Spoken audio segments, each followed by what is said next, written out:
چھوٹی سے چھوٹی جماعت اور بڑی سے بڑی سیاسی جماعت اب حکومت کے ساتھ یا تو علیحدگی کا اعلان کر رہی ہے یا پھر وہ حکومت کے خلاف چلنے والی تحریکوں کا حصہ بننے جا رہی ہے، کیونکہ یہ حکومت اس قدر ایکسپوز ہو چکی ہے کہ اس کے بارے میں ایمر ولی کا ایک کال میں آپ کے سامنے رکھوں گا کہ یہ دن دہاڑے جس طریقے سے بچہ بازار سے اٹھا کر لے جایا جاتا ہے، اسی طریقے سے یہ حکومت اب نہ صرف اپنے اپوزیشن جماعتوں بلکہ اتحادیوں کے خلاف بھی ایکسپوز ہو چکی ہے اور دھوکہ دہی سے کام لیا جا رہا ہے۔ اس حوالے سے ایک لیٹسٹ ڈیولپمنٹ سامنے آئی ہے۔ ویسے تو پیپلز پارٹی ہو جائے، MQM ہو جائے، مولانا فضل الرحمان ہو جائے، محمود خان اچکزئی کی پارٹی ہو جائے، جماعت اسلامی ہو جائے، شاہد خان عباسی صاحب کی پارٹی ہو جائے، سبھی سیاسی جماعتیں اس حکومت سے اس قدر تنگ ہیں، اور اسپیشلی جب سے اس حکومت نے مولانا فضل الرحمان کو دھوکہ دیا ہے تو سیاسی کے علاوہ جو مذہبی سیاسی جماعتیں ہیں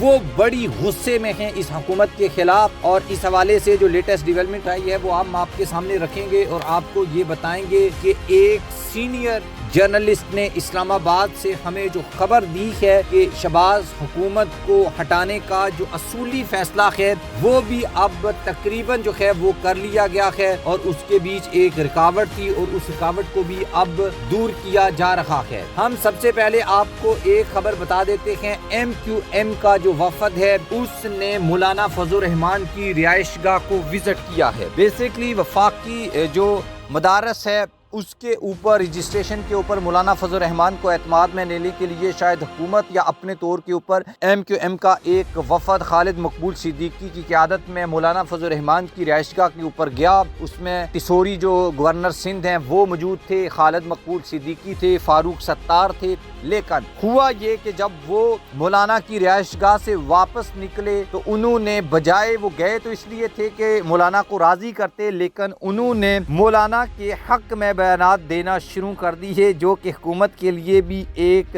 بڑا سرپرائز اس لیے بھی ہوگا کیونکہ ایک تو مولانا فضل الرحمان جو ہیں انہوں نے وفاق المدارس کا ملک گیر عوامی جو رابطہ مہم ہے وہ شروع کرنے کا فیصلہ کر لیا ہے، اور اب معروف عالم دین مفتی تقی عثمانی اور معروف عالم دین مفتی منیب الرحمان بھی مولانا فضل الرحمان کے ساتھ بیٹھے ہوئے تھے، جس کے بعد یہ جو علماء انہوں نے اکٹھے کیے ہوئے تھے جس میں طاہر اشرفی، اور طاہر اشرفی کا جو کریکٹر ہے وہ آپ سب لوگوں کے سامنے ہے، ڈیفینیٹلی ان کی کوئی اہمیت نہیں ہے اور ان کی کوئی حیثیت نہیں ہے۔ اب بات کر رہے تھے MQM کی، تو MQM نے بولا کہ مولانا فضل الرحمان کے مطالبات جائز ہیں، اور اب ہم بجائے یہ کہ مولانا فضل الرحمان کو رجسٹریشن ایکٹ پر قائل کریں، الٹا ہم اب حکومت کو جا کر قائل کریں گے کہ وہ مولانا فضل الرحمان کے مطالبے کو تسلیم کرے۔ اور مدارس کے معاملے پر مولانا فضل الرحمان نے یہ کہا کہ ایوان صدر جو ہے اس نے اس معاملے کو الٹایا ہے، مدارس ایکٹ پر نوٹیفیکیشن کا مطالبہ کر رہے ہیں، MQM ہمارا مطالبہ حکومت تک پہنچائے۔ MQM نے بھی بولا کہ مولانا کے پاس بہت لاجکس ہیں جن سے انکار نہیں کیا جا سکتا، اور یہاں پر مولانا فضل الرحمان درست ہیں اور حکومت غلط ہے۔ بعض ہمارے جو